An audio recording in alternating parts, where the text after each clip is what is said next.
kami dari kelompok 5 yang beranggotakan 5 orang. Di antaranya ada saya sendiri, Alvito, dan rekan-rekan saya yang gak kalah kerennya banget nih.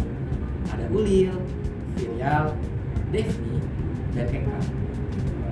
Di video kali ini kita bakal ngobrol santai-santai aja sih, tapi tetap serius tentang salah satu teori belajar yang cukup legendaris dan masih sering dipakai sampai sekarang, yaitu teori behavioristik.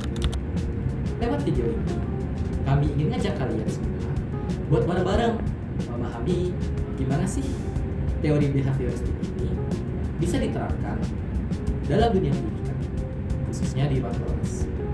Nah, kalau kalian pernah dengar kasih pujian ke siswa karena rajin belajar atau menegur siswa yang nakal dan keras, itu sebenarnya contoh dari penerapan teori behavioristik. Secara sederhana, teori ini percaya bahwa belajar itu terjadi karena perubahan perilaku yang bisa dilihat secara nyata. Perubahan itu muncul karena adanya hubungan atau stimulus atau sangat dan respon atau reaksi dari seseorang. Jadi, seseorang dianggap sudah belajar kalau perilakunya berubah setelah mendapat rangsangan dari lingkungannya. Dalam teori ini, ada 3 hal yang penting banget, yaitu stimulus respon, penguatan enforcement, dan hukuman atau punishment. 3 hal ini jadi dasar dalam membentuk kebiasaan dan perilaku belajar siswa di kelas. Kalau menurut pandangan behavioristik, belajar itu adalah proses perubahan tingkah laku yang bisa diamati secara langsung. Jadi, bukan soal seberapa paham seseorang terhadap teori, tapi seberapa kelihatan perubahan sikap atau perilakunya setelah belajar. Misalnya nih, siswa yang tadinya sering malas banget ngerjain PR, tiba-tiba jadi rajin karena gurunya sering kasih pujian atau nilai tambahan. Nah, perubahan itu bukti kalau proses belajar terjadi. Dalam dunia pendidikan, teori ini masih relevan banget, terutama buat pembelajaran yang menekankan keterampilan dasar, hafalan, atau pembentukan disiplin. Melalui latihan yang terus diulang dan penguatan yang diberikan secara konsisten, siswa bisa terbentuk jadi pribadi yang lebih disiplin, terarah, dan punya kebiasaan yang lebih baik. Dengan kata lain, teori behavioristik ini membantu guru bukan cuma mengajar, tapi juga membentuk kebiasaan dan karakter belajar siswa secara nyata. Nah, gimana sih cara menerapkan teori ini di kelas? Ada beberapa cara yang bisa diterapkan oleh guru supaya pembelajaran berbasis behavioristik ini bisa berjalan secara efektif. Yang pertama yaitu real and praktik, di mana ini merupakan analisis latihan secara berulang. Strategi ini sangat cocok buat pelajaran yang butuh keterampilan dasar seperti matematika, mengetik, atau bahasa asing. Yang kedua ada reinforcement schedule. Ini tentang pemberian penguatan atau reward, bisa berupa pujian, nilai tambahan, atau hadiah kecil untuk memotivasi siswa biar terus berpikir positif. Yang ketiga ada token ekonomi. Jadi siswa dikasih token seperti poin atau stiker, di mana setiap stiker ini didapat setiap siswa tersebut melakukan hal baik. Dan token itu bisa ditukar dengan hadiah tertentu. Seru kan? Dan terakhir ada modeling atau intonasi, di mana siswa belajar dengan cara meniru perilaku baik dari guru maupun teman di sekitarnya. Misal, siswa jadi rajin karena melihat selaku semangat belajar. Di mana dengan strategi-strategi ini, proses belajar jadi lebih terarah, interaktif, dan pastinya lebih menyenangkan bagi siswa. Nah, untuk selanjutnya di sini saya akan membahas tokoh behavioristik, yaitu ada Ivan Pavlov dan B.F. Skinner.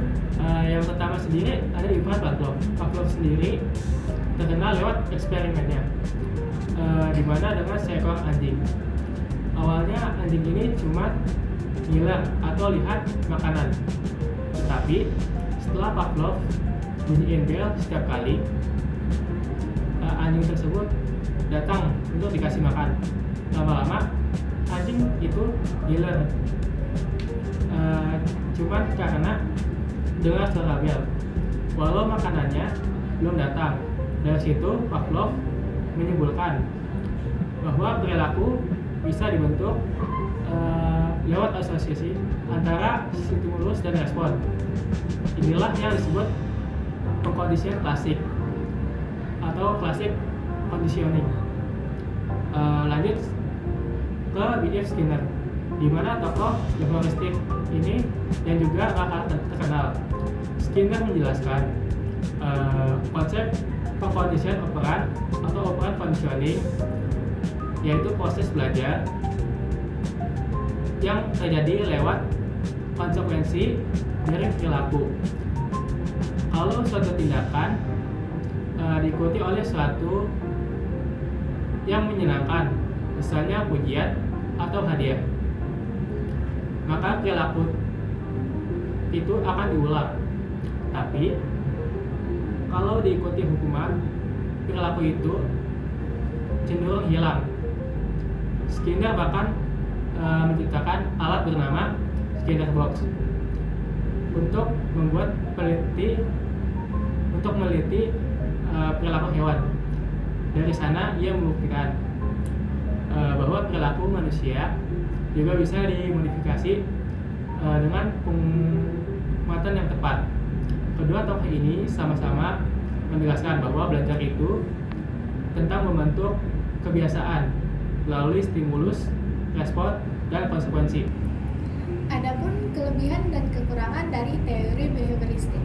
Setiap teori belajar pasti mempunyai dua sisi, baik dari adanya kelebihan dan juga adanya kekurangan. Adapun kelebihan dari teori behavioristik antara lain: 1. Membantu mengembangkan keterampilan spesifik lewat latihan yang terarah. Yang kedua, efektif untuk membentuk kebiasaan positif dan kedisiplinan. Yang ketiga, hasil belajar bisa dilihat dan diukur secara nyata.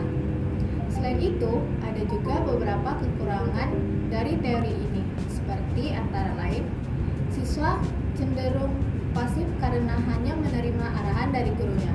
Yang kedua, pembelajaran jadi berpusat pada guru dan biasa terasa monoton. Yang ketiga, kurang cocok untuk materi yang butuh pemahaman mendalam atau kreativitas. Jadi, biar hasilnya lebih maksimal, teori behavioristik sebaiknya digabung dengan teori lain supaya pembelajaran lebih seimbang. Biar nggak fokus pada perilaku doang, tapi juga pada cara berpikir dan memahami. Dari pembahasan tadi, kita simpulkan bahwa teori behavioristik melihat belajar sebagai proses perubahan perilaku yang muncul karena adanya hubungan antar stimulus dan respon serta diperkuat oleh penguatan atau hukuman. Teori ini membantu guru dalam membentuk kebiasaan belajar yang baik, meningkatkan kedisiplinan, dan juga melatih keterampilan dasar siswa. Meski terkesan sederhana, prinsip teori behavioristik ini masih sangat relevan digunakan di dunia pendidikan yang modern, asalkan diterapkan dengan bijak. Guru tetap perlu memberi ruang bagi siswa untuk berpikir kritis, berpendapat, dan juga berkreasi, karena belajar bukan cuma soal tahu sesuatu, tapi juga soal bagaimana kita membentuk kebiasaan positif dari pengetahuan itu sendiri. Terima kasih sudah menonton video kami. Semoga pembahasan ini bisa menambah wawasan kalian semua tentang teori behavioristik dan cara penerapan dalam pembelajaran. Sampai jumpa. One is the loneliest number that you'll ever do. Two can be as bad as one. It's the loneliest number since the number one. One is the loneliest number that you'll ever do.